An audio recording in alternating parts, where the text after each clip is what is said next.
Halo Kang Asep Wijaya, selamat siang atau malam nih di sana?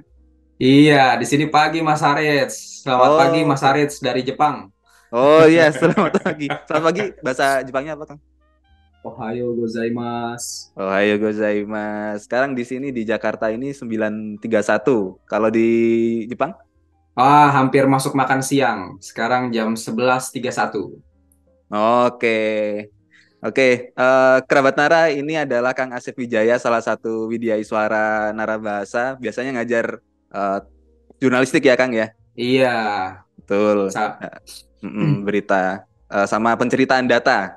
Ya, Mm-mm. Nah, Kang Asep ini tinggalnya di Jepang, tepatnya di daerah.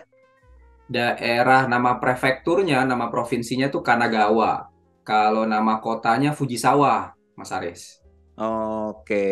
Nah, barangkali nanti ada kerabat Nara yang mau ke sana, silakan menghubungi Iya, Kang Asep ya. iya, boleh, boleh, boleh. Nah, kalau ke Fujisawa tuh tempat wisatanya biasanya tuh Hakone sama Enoshima, pantai.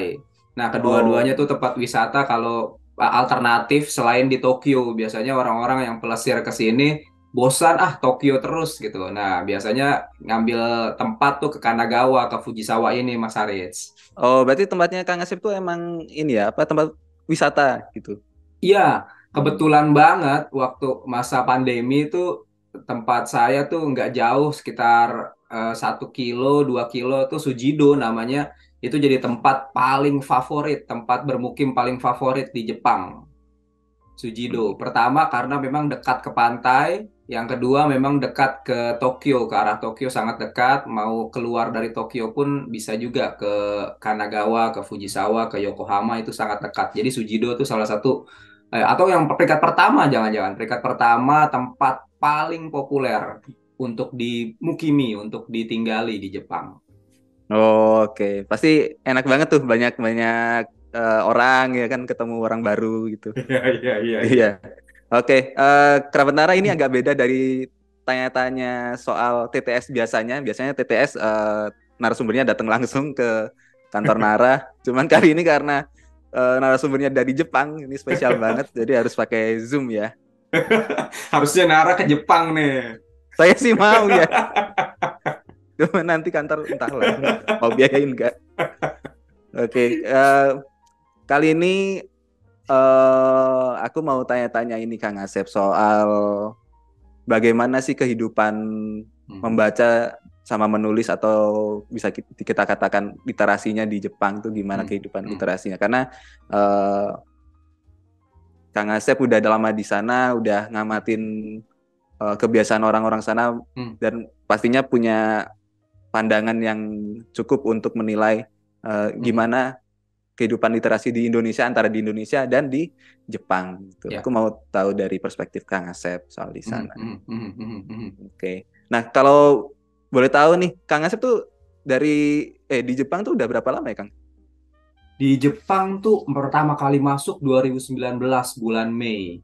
2019 bulan Mei itu sekitar 7 bulan sebelum pandemi.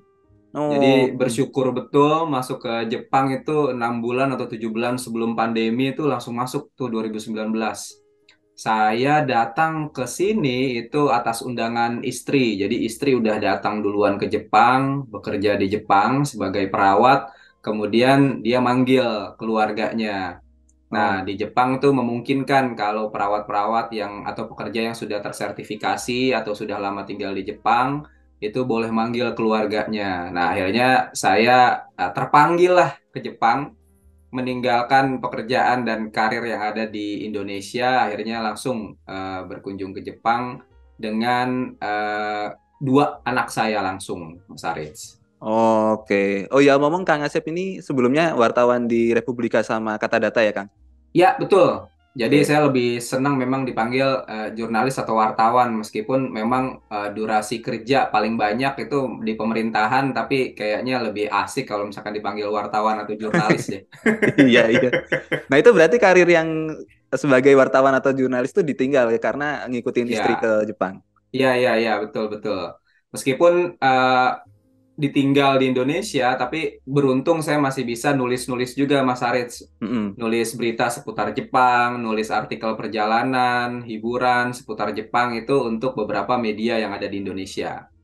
Oh, oke, jadi masih tetap produktif sebagai wartawan atau jurnalisnya juga ya, Kang ya. Ya, ya, ya, Hmm. ya. Itu nulisnya pakai bahasa Jepang atau bahasa Indonesia? Bahasa Jepang susah ya, Mas Arits. Iya, pakai bahasa Indonesia. Jadi ke Hmm. beberapa ke IDN Times tahun Oh, 2019-2020, kemudian ke Republika baru-baru ini masih tuh berkomunikasi ke Republika, kemudian beberapa juga ke Antara. oke, ke Antara. Antara ada perwakilannya di sana? Ada. Di sini ada koresponden Antara. Kebetulan kami sering ketemu dan rumahnya nggak jauh Hmm. dari rumah saya. Oke. Nah, Kang Asep nih karena wartawan atau jurnalis ya, wartawan, jadi banyak membaca juga dong pastinya. Nah, Iya, ketika awal harus harus ya itu wajib. wajib.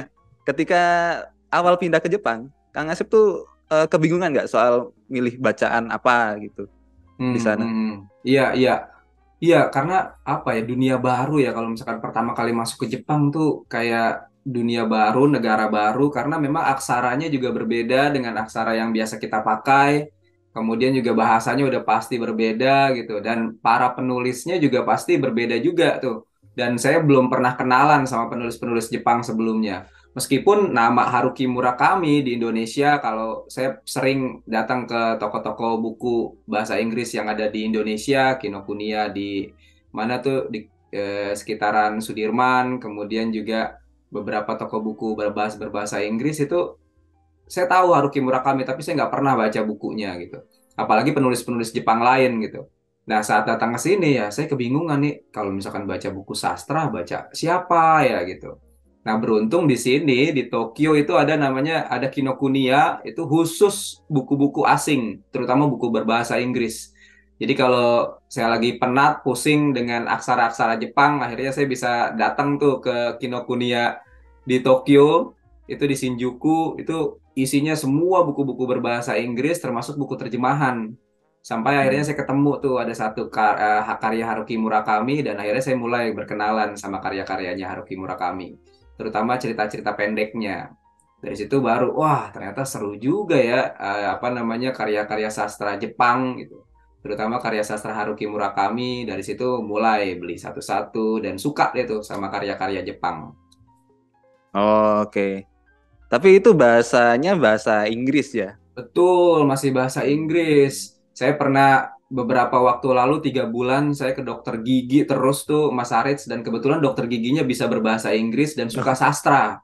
Oke. Nah, dia menyarankan ke saya tuh kalau bisa kamu betul-betul belajar bahasa Jepang, terus baca karyanya Haruki Murakami yang berbahasa Jepang. Itu pasti beda banget dengan karya berbahasa Inggris. Iya sih, karya berbahasa Inggrisnya aja udah begitu bagus gitu, apalagi karya aslinya.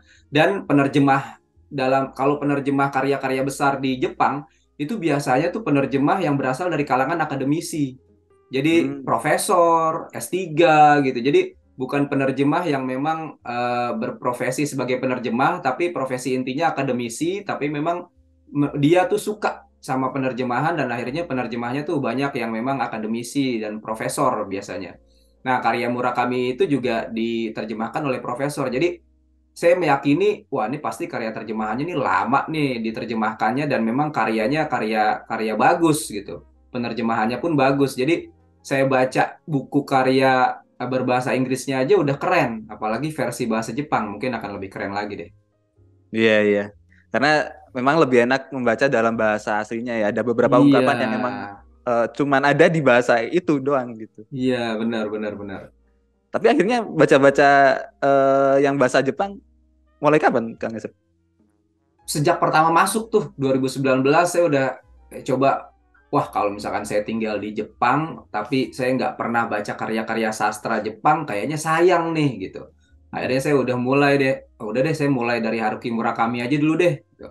Nah, dari Haruki Murakami muncul penulis-penulis perempuan gitu yang kayak Yumiri, Tokyo Ueno Station. Hmm. Kemudian ada penulis-penulis perempuan lain yang wah ini kayaknya bagus-bagus nih karyanya gitu. Mulai tuh cari-cari apa namanya review berbahasa Inggris. Kemudian lihat lagi, wah kenalan lagi sama penulis-penulis lain gitu. Nah akhirnya sekarang ya alhamdulillah udah mulai banyak koleksi-koleksi buku di rumah Yang dalam bahasa Jepang. yang dalam berbahasa Inggris. Oke. Iya ya. Bahasa Jepangnya belum. Bahasa Jepang emang susah banget ya, Kang Asep. Eh, enggak sih sebenarnya kali ya, cuman saya nggak punya, belum ada waktu khusus banget sih Mas Arits untuk belajar bener-bener ya. Oh, iya iya. Soalnya kan ada ini ya, hiragana, katakana sama kanji ya. Iya, kalau hiragana katakana mungkin gampang ya, kayak anak saya nih sekarang umur sekolah SD gitu, dia 3 bulan 6 bulan tuh udah lancar dia berbahasa Jepang gitu. Dibanding saya yang udah bertahun-tahun kayaknya masih sulit aja nih, karena nggak punya kemauan juga kali ya. Hmm, oke oke. Nah, tadi kan soal Kang Asep bilang bacaan yang berbahasa Inggris ya, Kang ya. Kalau yang bacaan berbahasa Indonesia ada nggak sih di sana? Nah, itu betul-betul tantangan pada saat itu sampai sekarang Mas Haris ya. Terutama untuk buku-buku bergenre sastra dan bahasa. Jadi itu sulit banget didapat di sini karena kebanyakan buku-buku di sini ada banyak penjual buku-buku berbahasa Indonesia hanya yang genrenya religius. Hmm. Itu banyak betul untuk didapat di sini gitu dan banyak penjual-penjualnya. Harganya pun kalau misalkan bisa dibandingkan sama yang di Indonesia itu bisa 4 kali lipat tuh. Kalau di Indonesia harganya 60.000, di Jepang itu kalau di kurs rupiah itu bisa sampai 250.000. Wah, mahal banget. Iya, karena ada ongkos kirimnya itu, Mas Harits. Jadi Oh. kalau misalnya buku itu tersedia lagi ready stock, istilahnya di penjual-penjual kita yang ada di Jepang, itu murah harganya. Tapi kalau misalnya kita minta, tolong dong beliin buku judul ini gitu. Nah, itu harganya jadi mahal karena ongkos kirimnya yang cukup mahal di sini. Oh, oke. Kalau yang sastra atau buku-buku Indonesia yang diterjemahin ke bahasa Jepang, itu ada juga? Ada. Banyak juga? Kebetulan banget saya punya kolega temen kantor di Sekolah Republik Indonesia Tokyo. Hmm. Dia tuh pengajar bahasa Jepang, orang Jepang asli, pernah tinggal di Indonesia, bersuamikan orang Indonesia, orang Ponorogo, dan dia itu menerjemahkan salah satu buku di Lestari. Oh, iya. Iya, Yang apa tuh?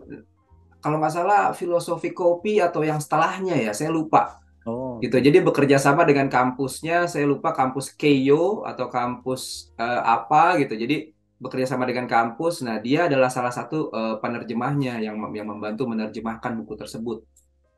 Jadi bahasa Indonesianya bagus betul. Kemudian juga ya bahasa Jepangnya apalagi gitu kan, memang warga asli, tapi dia memang mempelajari linguistik bahasa Jepang, jadi menerjemahkan karya sastra Indonesia ke karya sastra Jepang juga.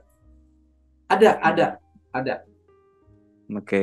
Kalau toko yang khusus gitu buat Indonesia, apakah ada di sana? Itu betul, itu belum ada Mas Haris. Oh, belum ada. Saya pernah coba tahun 2020 tuh waktu itu, mungkin waktu masa pandemi saya coba jualan.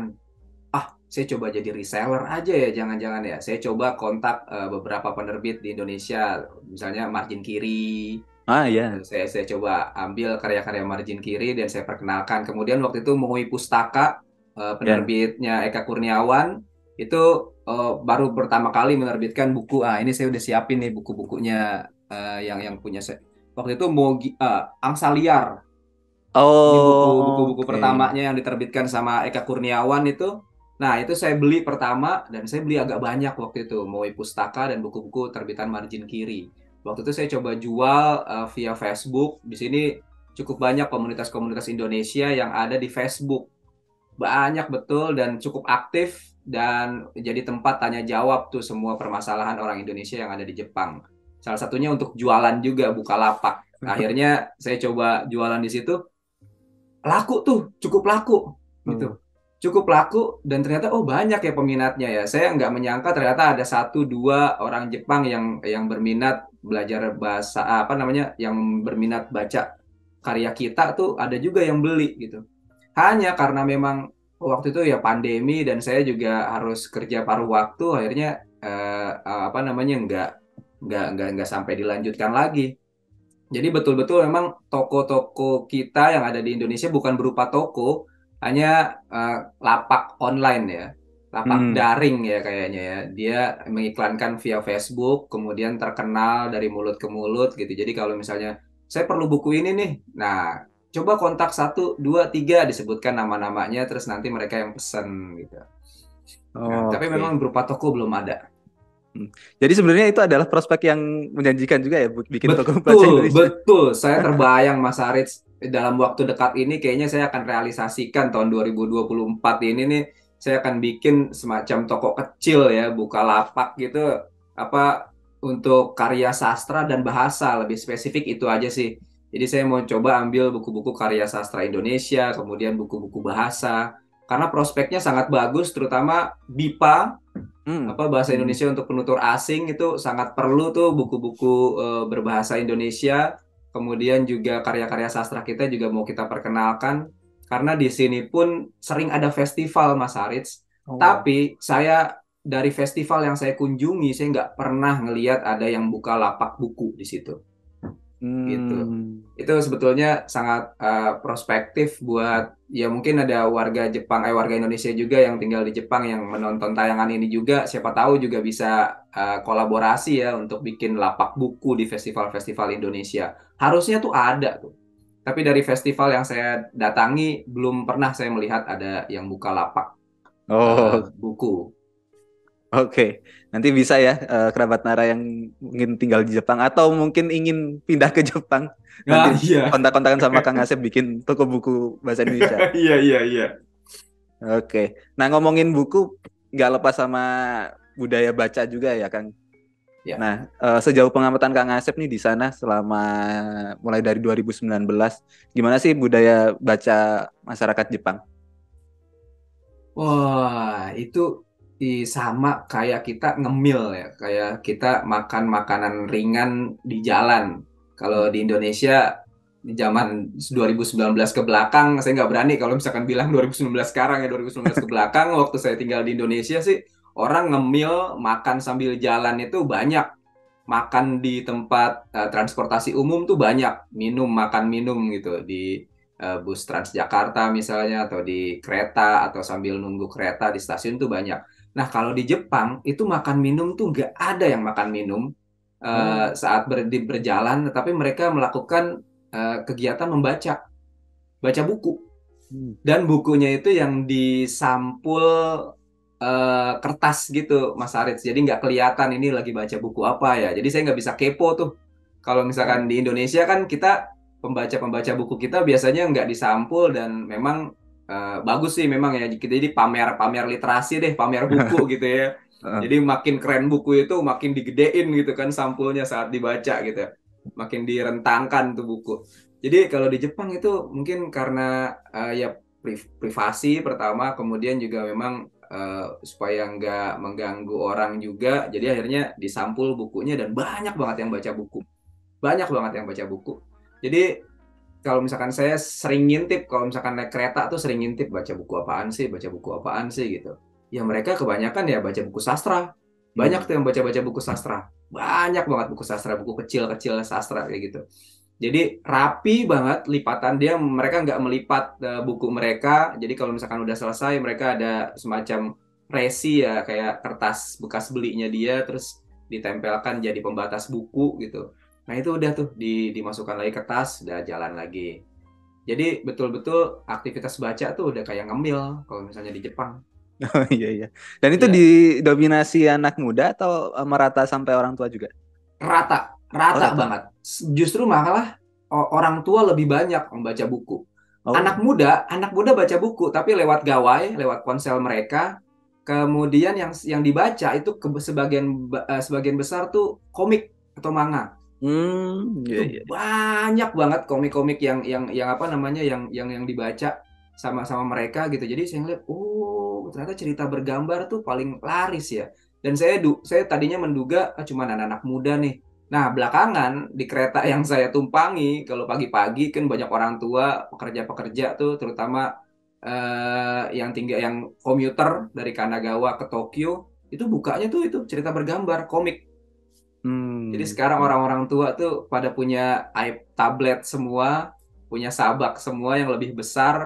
Koran udah nyaris sedikit yang membacanya dalam bentuk fisik, tetapi dalam bentuk online atau daring itu yang paling paling banyak nih. Oke. eh Kalau selain apa tadi sastra sama manga, Mm-mm. ada apa lagi Kang yang Kang Asep pernah temui? Koran ya, koran itu paling paling paling masih masih banyak, tetapi sekarang udah memang beralih dari yang koran kertas ke koran yang ada di ponsel mereka atau di gawai mereka gitu. Jadi memang koran surat kabar itu termasuk yang paling banyak juga dibaca sama sama apa namanya sama orang-orang Jepang yang ada di sini. Kalau yang saya Oh, lihat di kereta. oke. Buku-buku apa pelajaran misalnya? Pelajaran ada bahasa Inggris. Oh. Nah, mereka kebanyakan TOEIC dan TOEFL. Nah, kalau di Jepang tuh ada kalau orang yang pernah tinggal di Jepang tuh pasti tahu kalau ada satu buku, kemudian ada satu kertas film warnanya merah atau biru. Itu kalau ditempelkan gitu, huruf-huruf yang ada di dalam buku itu hilang tuh Mas Haris untuk menghafal Oh. sebetulnya. Gitu. Jadi untuk menghafal. Nah, kebanyakan buku-buku TOEIC dan TOEFL yang dibaca sama anak-anak muda dan orang tua juga ada di Jepang. Betul, buku pelajaran tuh ya kalau jam sekolah kali ya, jam sekolah ya ada beberapa. Cuman sekarang yang saya lihat kebanyakan TOEIC dan TOEFL. Jadi mereka banyak yang lagi belajar bahasa Inggris di Jepang, anak-anak Mau mudanya. oke. Apakah itu pengaruh mereka mau masuk ke sekolah tertentu atau pendidikan lebih tinggi universitas? Kebanyakan mau kerja biasanya. Oh, Jadi mau bidang kerja. yang mereka geluti mengharuskan dia untuk bisa berbahasa Inggris. Jadi mereka belajar tuh bahasa Inggris. Apalagi sekarang udah dibuka kan ya apa namanya jalur lintas negara setelah pandemi ini udah selesai. Jadi udah mulai dibuka. Jadi mereka berlomba-lomba untuk belajar bahasa Inggris untuk kerja ke luar negeri atau mungkin berkunjung liburan ke luar negeri dan mengharuskan dia untuk bisa berbahasa Inggris. Oh, oke oke. Nah, itu tadi soal kebiasaan membacanya ya. Hmm, Ke hmm. aku mau tanya soal fasilitas membacanya, misalnya perpustakaan. Apakah Hmm, eh, di sana tuh mudah dijumpai atau enggak, Kang Asep? ya, ya, ya.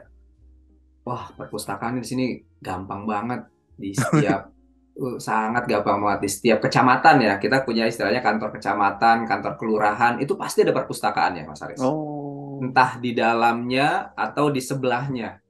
Jadi kebetulan tempat saya ini tingkat kelurahan gitu. Itu kalau misalkan datang tuh di sebelahnya tuh udah ada perpustakaan tuh. Cukup besar, cukup bukan nggak cukup besar ya. Besar ini hitungannya. Dan banyak banget buku-buku di sana dan boleh dibawa pulang. Kemudian juga ya Pak mudah banget deh untuk masuk jadi keanggotaan. Saya masuk keanggotaan itu cuma setengah jam 30 menit itu udah langsung jadi tuh kartu. tiga No. puluh menit jadi langsung boleh pinjam buku-buku di situ. Tapi memang ya lagi-lagi kebanyakan buku-buku bahasa Jepang. Kalau misalkan saya datang ke perpustakaan, saya cuma baca koran. Ada Japan Times, kebetulan di situ ada Japan Times, salah satu koran punya New York Times. Jadi itu yang saya baca. Iya, karena berbahasa Inggris. Iya, berbahasa Inggris. Oh. Nah, pertanyaannya adalah apakah ramai? Iya, saya juga ngebayangin tadinya, saya pernah datang ke perpustakaan daerah di Jakarta, itu ya segelintir orang ya Mas Aris ya yang datang ya. Dan buku-bukunya pun eh, beberapa yang saya lihat, saya nggak berani bilang sekarang deh, 2019 ke belakang deh yang saya pernah datangi, itu berdebu. Nah, cuma yang di sini, kalau saya datang, itu kebanyakan justru buku-buku baru. Jadi Oh. anak saya suka sama sama satu komik Cikawa namanya. Jadi anak saya suka suka suka baca buku itu dan lagi tren nih di Jepang. Anak-anak kelas 1, kelas 2, anak-anak SD deh lagi ngomongin itu. Nah, saya datang ke perpustakaan, kata anak saya, ada tuh di perpustakaan. Nah, dia ngajakin saya tuh ke perpustakaan. Yuk datang ke perpustakaan situ. Saya datengin tuh ke perpustakaan itu. Nah, anak saya jadi penerjemah saya. Jadi dia yang datengin, terus dia ngelihat ada buku Cikawa itu. Di rumah saya cuma punya 1, 2, 3. Di sana udah ada 4, 5, 6. Jadi buku terbaru tuh udah ada. Apalagi buku-buku versi lama, tuh banyak banget. Ada buku yang sekarang udah nggak terbit di toko buku, misalnya buku anak, itu di sana ada. Dan bagus, masih masih ya masih bagus, layak-layak baca dan nggak ada debu deh. Gitu. Saya menduga itu karena memang dipinjam banyak orang buku-buku itu. Jadi buku itu datang dan pergi, apa dipinjam, kemudian dikembalikan lagi itu sangat aktif dan hampir sebagian besar buku mungkin diperlakukan hal yang sama, jadinya nggak ada yang berdebu, semuanya dirawat baik oleh petugasnya maupun oleh peminjamnya. Jadi Hmm. itu wah surga deh kayaknya Mas Aris ya kalau untuk orang-orang yang memang bisa berbahasa Jepang, memahami literatur Jepang, itu kalau datang ke perpustakaan itu surga banget. Iya, iya, iya. Kalau hari yang paling rame apa, Kang? Kalau berkunjung ke perpustakaan gitu. Justru Sabtu Minggu. Sabtu Minggu ya. Sabtu Minggu ramai banget dan biasanya perpustakaannya tuh nggak cuman tempat buku aja, ada area bermain untuk anak-anak Mas Aris. Jadi Hmm. beberapa perpustakaan yang kecil pun itu ada area khusus taman, bukan taman ya, area ruang khusus anak. Gitu. Mm. Jadi memang anak-anak seneng baca buku di situ karena nggak wajib, nggak digalakin atau nggak wajib harus naruh bukunya di sini gitu misalnya, enggak. Ya udah berserakan aja ngambil buku, nanti setelah mau selesai semuanya baru dikumpulkan jadiin satu sama anak itu terus ditaruh di tempat apa pengembalian bukunya gitu. Jadi memang itu yang bikin bikin enak ya. Terus orang tuanya di mana? Orang tuanya biasanya di tempat kedai kopi. Biasanya ada kedai kopi Oh, di sekitar situ untuk kalau misalkan mau nunggu atau sambil baca buku juga boleh tuh di situ. iya, iya. Itu perpustakaannya itu waktu bukanya Hmm. berapa jam, Kang? Dari pagi jam kantor jam 9 gitu. Sabtu Minggu juga buka ya. Sampai jam kalau kalau Sabtu Minggu jam 3 selesai. Hmm. Biasanya ada yang jam 4 gitu. Tapi kalau sore kalau kalau jam-jam hari kerja Senin sampai Jumat itu dibuka dari pukul 7 jam kerja 8 atau 9 sampai pukul 5 5 atau sore 4. ya? Iya atau iya 5 sore. Oke. Ada yang 24 jam nggak? Ada, tapi modelnya itu bukan bukan perpustakaan ya. Jadi Oh. memang dia tempat penginapan yang menyediakan buku-buku yang bisa dibaca dan sangat banyak buku-bukunya mirip kayak perpustakaan tapi itu sebetulnya penginapan gitu. Ada Hmm. tuh di Tokyo. Ada di Tokyo yang seperti itu. Ada juga yang modelnya ya kafe, kemudian ada buku-bukunya dan banyak buku-bukunya yang mirip kayak perpustakaan gitu. Tapi kalau perpustakaan yang dikelola oleh pemerintah daerah misalnya, nah itu dibukanya jam kerja kantor, tapi kalau perpustakaan yang dikelola oleh swasta, oleh pengusaha-pengusaha gitu, itu ada yang 24 jam, ada yang 24 jam. Oh. Enak. Ada. Enak ya kalau 24 jam bisa sampai malam. Wah, itu seru banget. Mungkin kayak zaman saya dulu kan ada warnet ya. Ya mungkin Oh itu iya. warnetnya kali ya. Oh iya, iya. Kalau selain perpustakaan misalnya, kalau di sini kan ada hari bebas kendaraan, Kang. Biasanya ada yang buka lapak buku tuh di jalan-jalan. Terus ada juga yang Hmm. di jalan mana atau di halte mana tuh ada tempat lemari khusus yang bukunya bisa dipinjam. Nah, di sana ada juga nggak kayak gitu? Hmm. Saya kelilingan sih belum pernah ketemu ya. Hmm. Tempat-tempat corner apa buku apa ya, buku pojok buku gitu ya. Ya, ya. Pojok semacam pojok buku gitu di tempat-tempat di daerah-daerah di jalan sih saya belum pernah lihat sih ya. Belum pernah lihat. Jadi memang ya karena mungkin perpustakaan banyak, toko buku banyak, ya pojok-pojok pustaka gitu jadi mungkin nggak ada juga. Tapi saya belum pernah lihat sih Mas Aris. Sepanjang saya kelilingan di Fujisawa, di Kanagawa, Yokohama, kemudian di Tokyo, terutama sentra-sentra pariwisatanya, saya belum pernah lihat ada pojok buku. Tapi toko buku itu cuman melangkah mungkin satu halte itu pasti ada toko bukunya tuh. Oh, Toko buku oke. banyak. Iya, mungkin karena itu ya kan, saking perpustakaannya udah keren juga, terus toko buku juga Iya, udah banyak, jadi nggak perlu buka yang di pinggir jalan. iya, kayaknya gitu deh. Kayak Hmm. misalnya eh, buku buku ada, majalah ada di setiap toko kelontong ya, Sevel, kemudian Losan itu ada tuh buku-buku komik juga ada, koran juga ada. Jadi kalau misalkan kalau tadi antara halte satu dengan halte lain ada perpustakaan, misalnya ada toko buku. Kalau ini jalan beberapa langkah tuh ada Lawson, ada Sevel tuh. Jadi Hmm. warungnya kita itu Lawson, Sevel, sama Family Mart. Oh, Itu iya. warungnya kita tuh. Oke. Nah, kan kalau ngomongin membaca itu nggak lepas dari soal menulis juga ya. Nah, Hmm. tadi kalau budaya membaca, aku udah tanya budaya membaca. Nah, sekarang gimana budaya menulisnya di Hmm. sana? Hmm. Hmm.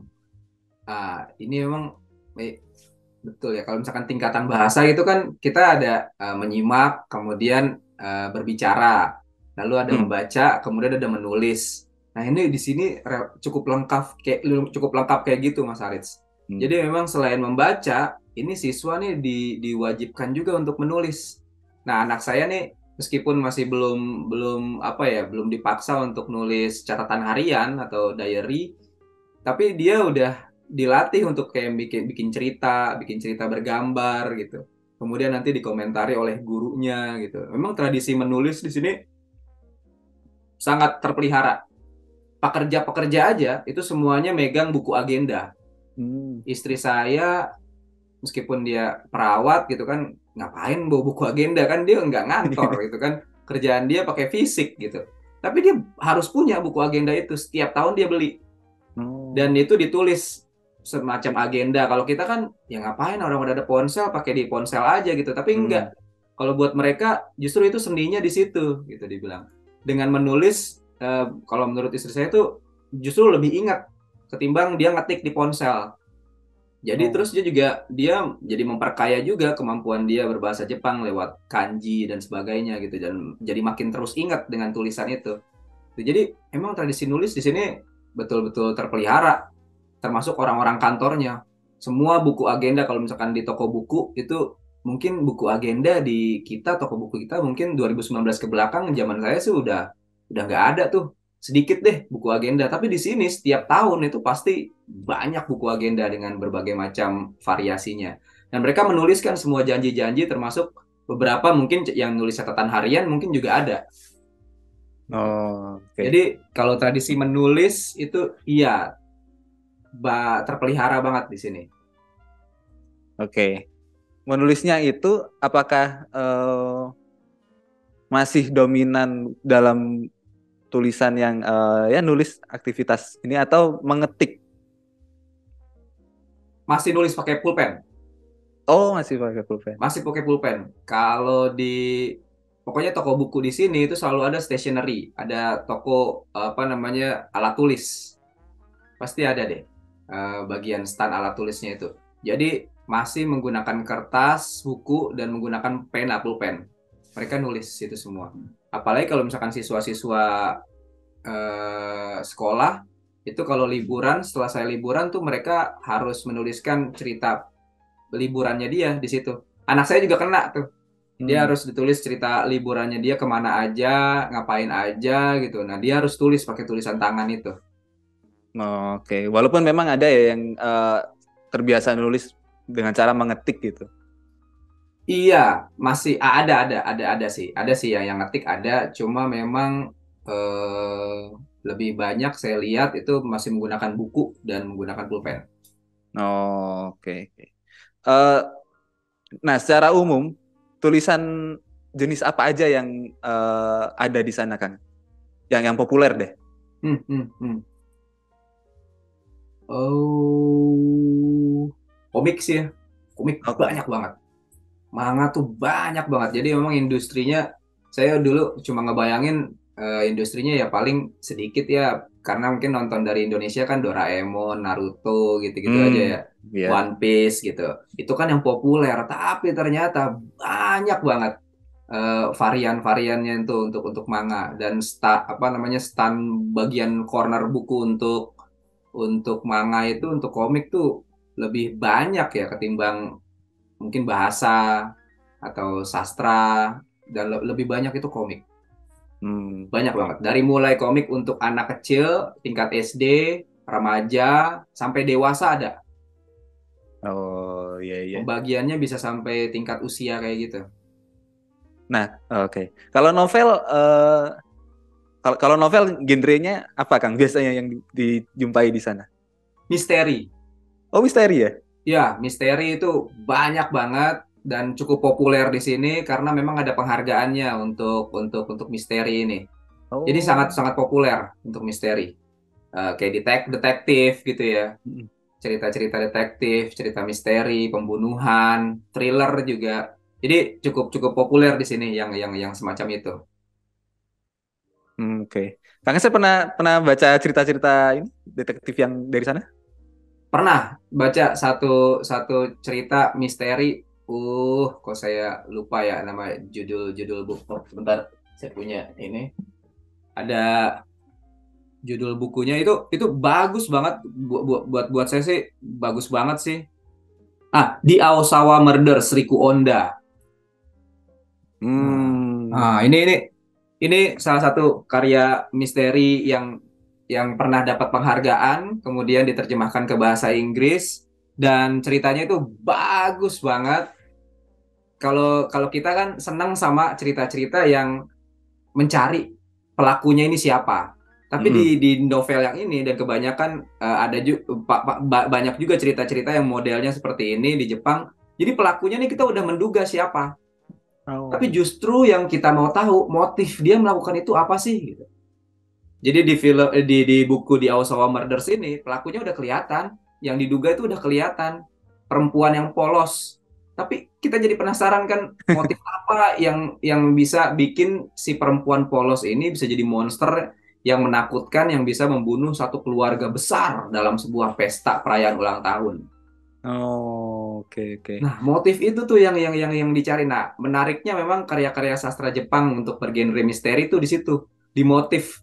Jadi memang masuk ke apa ya bagian hati yang terdalam kalau kata Murakami itu apa namanya eh, siapa sih yang tahu hati manusia gitu. Mm-mm. Mungkin tampangnya itu bisa sepolos itu, tetapi hatinya sehitam apa kita nggak tahu. Nah itu memang memang yang akan banyak kita jumpai di karya-karya sastra Jepang untuk bergenre misteri itu yang semacam itu, yang menggali motif orang melakukan kejahatan. Oh, oke. Jadi lebih kayak di motif ya sebenarnya. Lebih Iya, penasaran iya, juga di motif. iya. Karena Mm-mm. memang kalau misalkan kita lihat, mungkin potret juga dari tindak kriminal yang ada di Jepang. Kalau Oh. misalkan kita lihat kan beberapa waktu lalu ada satu kejadian di Halloween nih, semacam waktu pas Halloween banget, 2 tahun lalu atau setahun yang lalu, ada orang yang bergaya Joker masuk Hmm. ke stasiun terus naik ke kereta api, kemudian dia melakukan penusukan di situ. Nah, Oh. orang nggak tahu ini kenapa kok orang dibujuk-bujuk bisa jadi joker kemudian nusuk-nusukin kenapa gitu. Motif lagi yang dicari. Kemudian ada orang yang tiba-tiba biasa aja ada berdandan biasa, penampilan biasa di kereta, kemudian dia nusukin perempuan. Hmm. Motifnya apa? Motifnya itu cuma saya kesel ngelihat perempuan itu senyum-senyum lulu, kayaknya hidupnya bahagia banget. Nah, jadi memang eh, mungkin yang hal-hal seperti itu ya yang kerap dijumpai di tindakan kriminal yang ada di Jepang yang mungkin juga menginspirasi penulis-penulis di Jepang akhirnya masuk ke motif ini lebih seru ketimbang mencari siapa pelaku pembunuhan misalnya di genre-genre misteri. Oh, oke. Jadi tulisan eh, tulisan yang populer sama jenis bacaan yang populer di sana itu emang berkaitan cerminan dari apa yang terjadi di sana ya, banyak terjadi di sana ya. Iya, iya, iya, iya. Hmm. Saya menduga seperti itu gitu. Kayak misalnya beberapa karya yang menyudutkan perempuan. Ada Hmm. sekarang banyak karya-karya apa namanya penulis perempuan Jepang yang memang mau menentang patriarki deh yang ada di Jepang gitu. Nah, akhirnya mereka menulis buku itu dan menceritakan deh tentang pengalaman dia menjadi perempuan di Jepang gitu. Nah, faktanya memang kalau misalkan ngelihat di Jepang, ya sebagian besar pemangku kepentingan, bos-bos, laki-laki. Oh, oke. Jadi itu usaha perlawanan mereka ya. Iya. Oke. Kalau cerita romansa kan biasanya seru ya. Kalau di sini banyak banget tuh cerita-cerita cinta-cinta. Kalau di sana gimana? Iya ya, di sini ah, ada sih, ada ya beberapa beberapa. ada sih banyak sih cerita-cerita romansa ya, opera sabun. Tapi Hmm. yang saya lihat kalau misalkan saya suka ngintip ya kalau di kereta gitu kan, di kereta ada orang nonton nonton apa sih gitu kan, penasaran ternyata nontonnya drakor loh. Oh, Jadi nonton drakor. perempuan-perempuan iya, perempuan-perempuan yang ada di Jepang yang saya lihat kok nontonnya drakor ya ternyata. Jadi mereka justru kalau yang saya lihat menggemari cerita-cerita cinta drama Korea. Saya nonton Wih, Netflix. Di Netflix itu kan per negara ya ya. untuk film favorit minggu ini, film favorit bulan ini gitu. 1 sampai 10 gitu. Ada drama Jepang yang ada di daftar film yang saya tonton gitu, yang ada di Netflix. Kemudian ada drama daftar drama-drama Korea yang ada di Netflix juga. Kalau misalnya saya ngelihat di minggu ini atau bulan ini aja, justru drama Korea tuh nomor satu ditonton di Jepang, Hmm, gitu. hmm. Jadi drama Jepang eh, ada ya cinta-cintaan, tapi mungkin nggak sedahsyat drama Korea kayaknya. Oh iya, emang lagi kuat banget ya ini drama Korea di mana-mana. Oke. Nah, kan balik lagi ke soal menulis. Hmm. Kira-kira nih gimana sih prospek seseorang untuk jadi menulis tuh ke peluangnya gede nggak sih Ya, ya, ya, eh, untuk dia mencapai cita-cita jadi penulis itu? ya. Kalau di Jepang betul-betul oh, siapapun dia, selama dia bisa menulis dan karya itu berdampak, kemudian pembaca suka dengan karyanya, itu bisa langsung jadi penulis tuh. Jadi saya punya kenalan kolega orang tua siswa. Jadi siswa saya, anak saya tuh di TK, kemudian saya ketemu sama orang Jepang yang pernah tinggal di Indonesia dan sering bepergian ke Indonesia dan mau belajar bahasa Indonesia. Hmm. Akhirnya pas banget ketemu saya di situ, dan ternyata saya tanya-tanya, dia udah menerbitkan satu buku Oh, berbahasa Jepang gitu, buku sastra gitu dia bilang. Ini saya terbitkan waktu saya masih kuliah katanya. wih. Terus pernah dapat penghargaan setingkat ya di ke kampusnya dia, di tingkat kampus gitu. Kenapa nggak lanjutin lagi gitu? Iya, pekerjaan saya nggak memungkinkan lagi untuk nulis karya sastra ini gitu. Hmm. Dan kalau misalkan kita lihat lagi ke belakang, misalnya Haruki Murakami gitu yang kita lihat. Haruki Murakami pun jadi penulis, dia nggak punya latar penulis sebelumnya. Kalau misalkan idealnya kan, atau biasanya kan penulis itu sejak SD, SMP, SMA jadi juara gitu misalnya. Hmm. Pernah karyanya itu pernah jadi juara di kejuaraan tingkat daerah atau tingkat provinsi misalnya. Tapi kalau Haruki Murakami, ya dia nggak punya riwayat itu. Jadi kalau misalkan dari ceritanya, dia lulus kuliah, buka kedai, kemudian dia nonton pertandingan baseball. Ah, saat itu dia dapat ide. Wah, saya bisa nih bikin cerita. Nah, sesederhana itu. Dia bikin cerita, dia tawarkan ke beberapa penerbit, ya banyak yang menolak pasti. Tapi Hmm. kemudian ada satu penerbit yang kemudian menerima karyanya dia, dilombakan, menang. Udah, langsung tuh jadi Hmm. penulis resmi lah, dia jadi penulis profesional gitu dari karyanya Haruki Murakami. Nah, itu dari kaca dari Murakami seperti itu sih Mas Aris. Jadi memang setiap orang di sini ya sangat mungkin untuk menjadi seorang penulis. Hmm. Kalau dari segi penerbitannya sendiri, banyak gak sih penerbit indie yang di sana, Kang? Ah, saya belum pernah masuk, belum pernah ngecek, belum pernah bertemu dengan penerbit-penerbit indie yang ada di sini gitu. Tapi Hmm. memang yang saya lihat sih apa namanya, karya-karya di sini banyak yang baru, banyak karya sastra yang baru yang terbit gitu. Kemudian juga kalau misalnya ngelihat penghargaannya di Jepang itu, kalau misalnya dibandingkan dengan di Indonesia, kayaknya lebih banyak di Jepang ya jenis-jenis penghargaannya ya. Kalau Hmm. misalkan di Indonesia kan kita yang paling terkenal untuk karya sastra Dewan Kesenian Jakarta. Ya. Heeh. Kemudian ada lagi apa, Mas Harit Seko lupa. Apa tuh? Kusala Satu lagi mungkin ya. Kusala ya kan. Heeh. Kusala entah masih ada apa enggak gitu. Hanya itu kayaknya yang besar-besar ya. Setelah Hmm. sisanya kan agak-agak susah ya kita cari apa gitu. Tapi kalau di Jepang itu banyak banget. yang memang menyediakan apa namanya penghargaan yang dengan uang yang cukup besar, juga dengan Hmm. prospek yang sangat bagus juga, gitu. Salah satunya tadi yang paling populer Akutagawa Prize. Tapi ada juga yang memang genrenya misteri. Kemudian Ah, ada iya. lagi yang manga. Kemudian ada lagi pendatang baru gitu. Jadi dan itu memang dikelola oleh institusi-institusi kesenian yang ada di Jepang. Itu Iya, banyak iya. banget. Oke. Eh, Tadi aku tanya soal penerbit tuh, soalnya di sini ada beberapa penerbit yang menerima naskah orang yang bahkan belum pernah nulis gitu. Jadi dia belum pernah Oh nulis terus iya iya nulis, iya. tapi dia ada jasa bayarnya gitu. Nah, di sana apakah ada yang seperti itu? Iya, saya belum berani bilang ada dan nggak ada karena saya belum pernah ketemu sih ya. Belum pernah, Hmm, belum pernah Mas Haris. oke. Yang jelas di sana untuk industri penulisannya udah maju ya. Terus Iya, iya, lomba sama penghargaan juga udah beragam gitu. iya, sangat sangat sangat sangat beragam. Hmm. Ya, yang paling terkenal apa Kang kalau di sana namanya penghargaan gitu? Ada Akutagawa, Aku Tagawa tadi Akutagawa ya. Prize ya. Oh. Kemudian ada juga Naoki, Naoki Prize. Terus ada lagi Japan Booksellers Award. Jadi Mm-mm. banyak betul, termasuk yang paling terkenal lagi untuk genre misteri tadi, Mystery Writers of Japan Award. Oh, oke. Nah, itu untuk misteri. Bahkan penulis-penulis yang udah pernah dapat Nobel deh ya atau yang udah terkenal di Jepang, dia bikin penghargaan juga. Ada Oh. Oe, Kenzaburo Prize misalnya. Hmm. Osamu Dazai juga punya Dazai Osamu Prize gitu.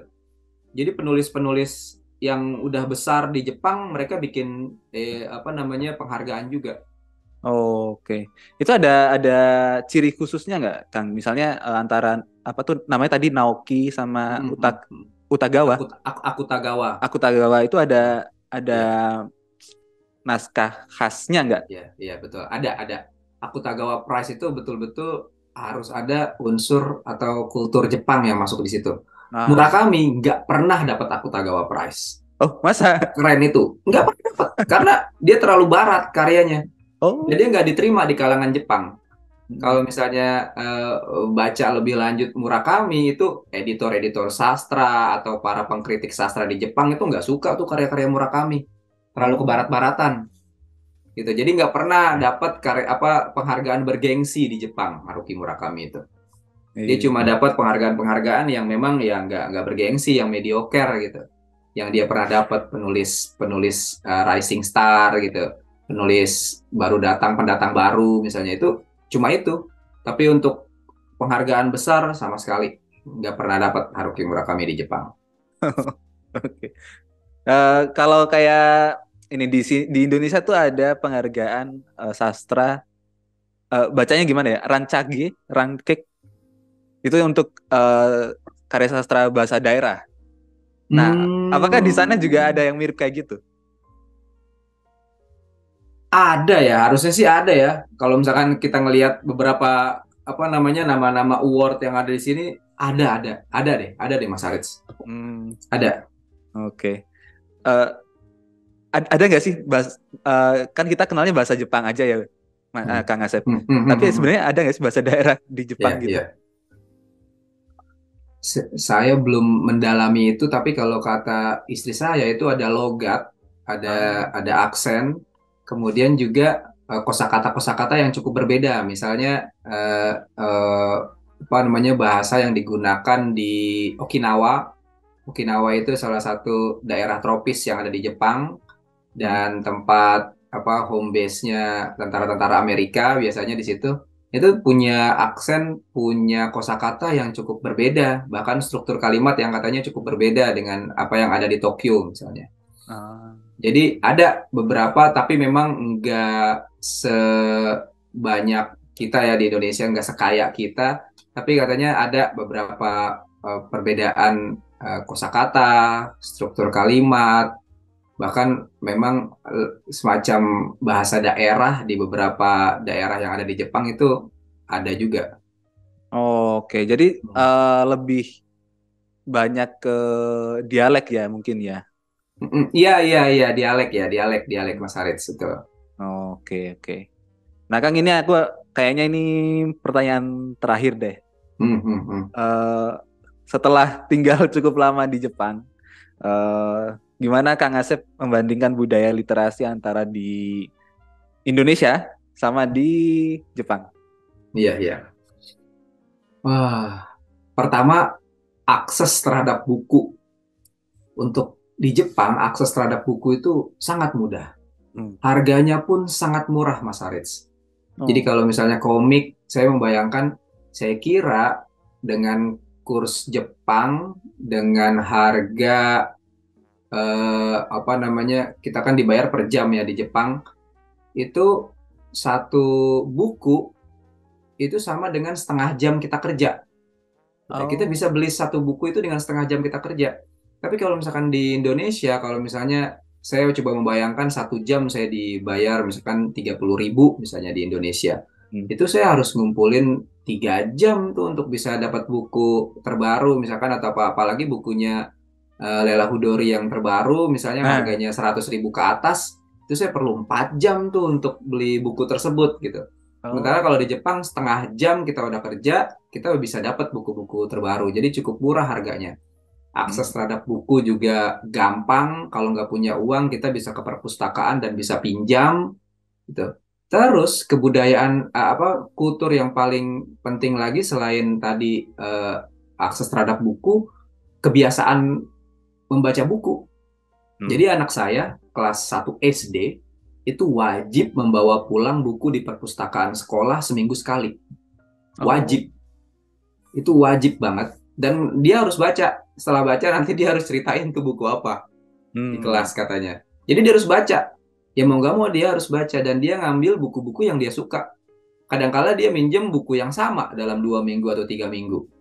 Oke. Ya. Jadi kalau katakan kemarin kan waktu pembukaan Kongres Bahasa Indonesia kan Pak Mas Nadiem, Mas Menteri itu kan bilang eh, kalau misalnya mau anaknya suka baca buku, ya anaknya itu disuruh ambil atau beli buku yang dia suka, buku apapun itu gitu. Nah mungkin itu juga ada benarnya karena yang praktiknya ya anak-anak jadi suka baca buku kalau dia ngambil buku yang dia mau.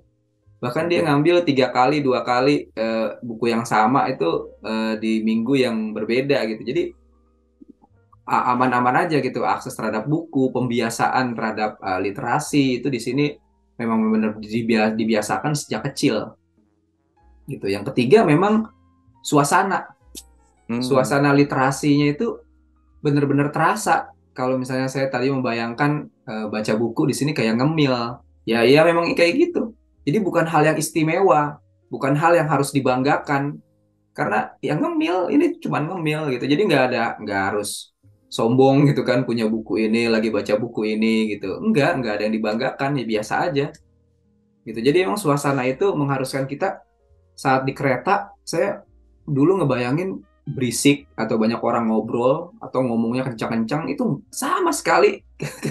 Kalau misalnya ada koin uang jatuh tuh kedengeran kali ya. Oh iya. Itu sampai segitunya di dalam kereta yang padat. Jadi orangnya banyak tapi suaranya tuh sepi banget. Jadi senyap banget tuh di dalam. Jadi sangat memungkinkan orang untuk baca buku di situ. Hmm, oke. Dan karena semua orang juga baca buku, ya akhirnya kita, aduh malu sendiri nih kalau misalkan nggak baca buku, akhirnya baca buku gitu. Nah mungkin 3 hal itu ya, akses terhadap buku, pembiasaan sejak dini, dan yang ketiga itu ya suasana yang memang mendukung untuk kita meningkatkan literasi kita di Jepang. Kalau Hmm, misalnya itu ada sih, saya pikir di kita juga nggak akan kalah sih. iya, iya. Kalau kalau menurut Kang Asip apa yang kurang dari di Indonesia? Misalnya suasananya penyuasanaannya kurang atau gimana? Hmm, kayaknya salah satunya bukunya mahal ya. Oh, bukannya mahal ya. Iya, kalau mungkin buku-buku kayak misalnya kura-kura berjanggut ini, saya misalkan punya buku kura-kura Oh, berjanggut ini, kalau misalnya dia harganya bisa 50.000 nih, wah nih wah, pasti banyak yang beli juga nih. Terus juga penulis-penulisnya dibayar eh, bagus gitu ya, itu pasti mm, banyak juga tuh penulis-penulis yang keren juga yang diterbitkan karya-karyanya gitu. Jadi iya, emang iya. pertama sih harga harga buku ya. Terusnya juga perpustakaan-perpustakaan kita tuh nggak cuma jualan, nggak cuma mejeng buku, tapi juga ada aktivitas di situ. Gitu. Hmm. Jadi ya di sini saya lupa juga di sini perpustakaan-perpustakaan sekolah tuh sering banget bikin-bikin acara tuh kalau misalkan anak-anak saya gitu. Jadi kayak bedah buku kecil-kecilan, terusnya juga Hmm. apa namanya guru-gurunya itu cerita-cerita di dalam perpustakaan. Jadi perpustakaan tuh bukan benda mati, jadi benda hidup. Jadi menghidupkan perpustakaan dengan kegiatan ya, dengan aktivitas-aktivitas. Kayaknya kalau misalkan itu ada, itu udah keren sih di kita. Iya, iya. Nah, kalau kalau bukunya murah, kan kalau yang pernah saya baca tuh penulis cuma dapat 10% atau Iya, berapa ya. Itu gimana kan kalau di sana iya murah banget? sedih ya. Iya sedihnya di situ sih emang. Saya juga nggak tahu di mana letak kesalahannya gitu. Tapi yang saya tahu kayak di India, kalau teman-teman yang pernah kuliah di India tuh katanya harga kan murah banget harga buku. Karena kertasnya tuh benar-benar kertas yang kertas apa kertas tipis, kertas yang coklat gitu, yang memang harganya murah kan. Yang penting isinya kan gitu. Terus kalau Hmm, di Jepang saya pun kurang tahu kenapa kok harga-harganya kok murah-murah juga ya di Jepang. Mungkin karena ukuran bukunya yang kecil-kecil kali jangan-jangan. Dan itu oh, murah banget Mas Haris, betul-betul murah. iya, iya, Betul-betul murah dengan konten isi yang sama dengan ada yang di penerbit lain yang ada di Inggris atau di Amerika misalnya. iya, iya. Apakah ada subsidi dari pemerintah buat buku? Ah, ada. Hmm. Ada. Anak saya itu dia setahun sekali ya dapat uang tuh 5.000 yen, itu sekitar 600.000, 300.000 gitu. Oh, lumayan Untuk ya. beli buku, iya. Untuk beli buku di perpustakaan. Jadi bentuknya udah bentuk voucher yang ada toko-toko buku mana aja yang bisa digunakan voucher tersebut gitu. Jadi, Oh, wah itu ya mau nggak mau kan, ya harus dibeliin daripada sayang gitu. Itu ada iya, tuh, iya. ada, Oh, ada oke, banget. oke, oke. Jadi ya emang pemerintahnya juga ngasih Ya, eh, kesempatan dalam bentuk nyata gitu untuk beli ya, buku ya. ya, ya, Hmm. ya. Jadi di sini tuh buku udah sama kayak kita beli kuaci deh, gitu. Udah sama kayak membaca buku, udah sama kita makan kuaci. Jadi benar-benar Iya. aktivitas yang nggak ada hal yang membanggakan di situ ya biasa, biasa aja. Orang beli buku, baca buku itu hal yang biasa banget. Oh, oke, oke. Nah, ini omong-omong soal buku, buku bajakan di sana gimana, Kang? Di sini semua hal yang bajakan tuh kayaknya udah langsung ketangkap polisi ya kayaknya ya. Jadi Oh, saya belum pernah nemu ya buku bajakan di Jepang karena harganya aja udah murah. Kalau dibajak lagi dia berani berapa ya ngejualnya ya. Harga aslinya aja udah murah gitu di sini. Saya belum pernah oh, ketemu sih buku bajakan Mas Arits. oh, Apalagi di sini untuk yang bajakan-bajakan tuh benar-benar ketat banget dan tindakannya tegas banget untuk buku bajakan, film bajakan, musik bajakan itu udah. hmm. Oke, jadi mungkin karena harganya udah murah, terus aksesnya juga gampang, itu Ya, menekan pembajakan buku juga ya. iya, iya, iya, iya, iya, benar-benar. Oke, oke, oke, Kang, mungkin eh, cukup sekian untuk sekarang pembahasan kebiasaan membaca sama menulisnya di Jepang. Makasih banget udah berbagi pengalaman yang luar biasa menarik. Nanti kerabat Nara mungkin makin terinspirasi nih. Oh, aku pengen ke Jepang deh gitu, biar ngerasain buku-buku di sana. Iya, makasih banyak Mas Arit sudah diajakin ngobrol, udah diajakin untuk berbagi cerita tentang literasi yang ada di Jepang, pengalaman membaca yang ada di Jepang. Mudah-mudahan juga bisa ngasih ide ya kepada para pendengar atau penyimak nanti tayangan ini. Dan kalau misalkan datang ke Jepang, kalau bisa sih jangan hanya melihat tempat-tempat wisata, kalau bisa lagi lihat toko-toko bukunya. Ah, iya, iya, iya. Itu keren-keren banget deh. Coba deh, mungkin bisa menginspirasi pelancong-pelancong kita ya yang datang ke sini. Siapa tahu bisa dapat selain foto-foto, selain kenangan, juga ada ide yang bisa Hmm, diterapkan juga di tanah air kita. oke. Nah, nanti kalau kerabat Nara mau menghubungi Kang Asep buat tanya-tanya soal Jepang, bisa kan? Boleh dong di Oh, Instagram bisa tuh kita bisa berkenalan. nama Akunnya apa? Akunnya @wijayasep. @wijayasep. Oke. Ya, Oke, dicatat ya kerabat Nara. Nanti siapa tahu iya. pengen ke Jepang dan akhirnya ke Jepang dan akhirnya ketemu Kang Asep. Iya benar, yuk Eh, berkenalan. Seputar literasi juga seru. iya, sama jualan buku mungkin ya. Nah iya, itu penting. Oke. Oke, terima kasih Kang Asep udah berbagi pengalaman di konten TTS ini tanya-tanya soal semoga ada kesempatan lagi buat mengulik-ulik lagi soal Jepang. Ye, amin. Terima kasih banyak Mas Aris dan tim. Oke, terima kasih. Makasih.